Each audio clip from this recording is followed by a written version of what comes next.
Ako si Jan, mahirap pero hindi susuko sa pangarap. Lalabas pala ako dito para kunin natin yung parcel natin na gagamitin natin pang negosyo mga boss. Ang courier pala natin dito, Flash Express mga boss. Sa mga hindi nga pala nakakalam, dati rin nga pala akong naging rider mga bossing. So sa JNT nga pala yung kumpanyang tinasukan ko mga boss. Shoutout nga pala sa mga dati kong kasama sa JNT. At ganon din nga pala dito kay Kuya. Ingat sa lahat ng rider natin dyan na nagsisipag mag-deliver mga bossing. So pinicturean lang yan ni Kuya para may proof siya na na-deliver niya na yung parcel ko mga boss. At after ko makuha yan mga boss, samahan nyo naman ako na i-unbox yan mga bossing para malaman natin kung anong dumating. Pagkakuha ko nga nito mga bossing, agad-agad ko na rin itong binuksan para malaman ko kung anong laman. Medyo may kabigatan din nga pala ito mga bossing. Pero alam ko naman mga bossing na isa ito sa mga ingredients na kailangan ko para sa drinks natin mga bossing. Maliban kasi mga bossing sa paggawa ko ng graham o pagbibenta ko ng graham mga bossing, balak ko rin magbenta ng soda mga bossing or yung fruit soda mga bossing dito sa amin.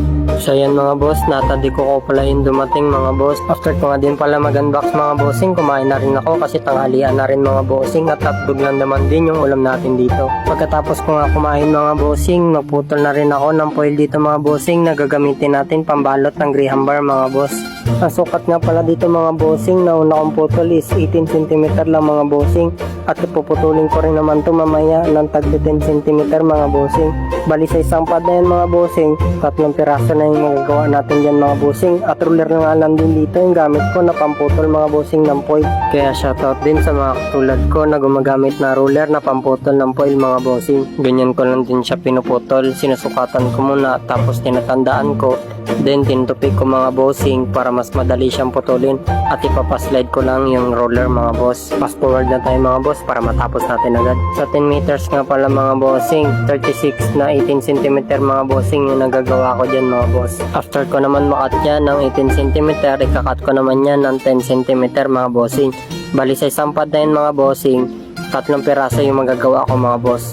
Nakakapagod yung ganitong gawain pero sulit naman pag natapos. Hinihintay ko pa din kasi na dumating yung foil cutter ko mga bossing na in-order ko sa TikTok. Ganito pala katami yung magagawa ko sa foil yan mga bossing. Bali 114 yan mga boss.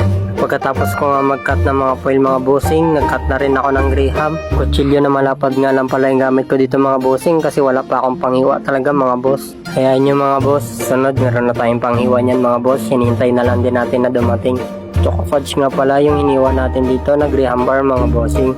After natin mahiwa mga bossing yung choco fudge, ito naman hiwain naman natin yung bagong flavor mga bossing, which is itong mango mga bossing. 4 na flavor nga pala mga bossing yung ginagawa ko. Meron tayong choco fudge, strawberry oreo, cookies and cream, tsaka ito mga bossing yung bago yung mango natin mga boss. Sunod naman natin na hiwain mga bossing itong strawberry oreo mga boss.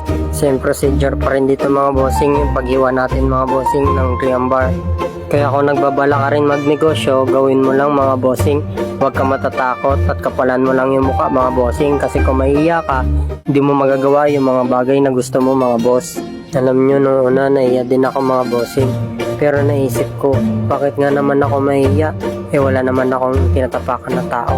At saka marangal naman din yung ginagawa ko. Basta maniwala ka lang sa sarili mo. At dapat lagi ka rin na ipag-ugnayan sa itaas para gabayan ka niya din. Mas magagawa mo kasi mga bagay-bagay na gusto mo kapag kasama mo siya at nanalangin ka sa kanya. So dito nga, after ko maghiwa ng mga graham bar, binalot ko na rin ito mga boss. Kung mapapansin nyo nga sa foil, may mga sticker na yan. Kasi nga nilapag ko na kagad yung sticker doon sa foil bago ko pa lang siya balutin para mas mapabilis yung gawain natin mga boss. Hanggang dito na lang mga boss. Hasta ulit. Ingat and God bless.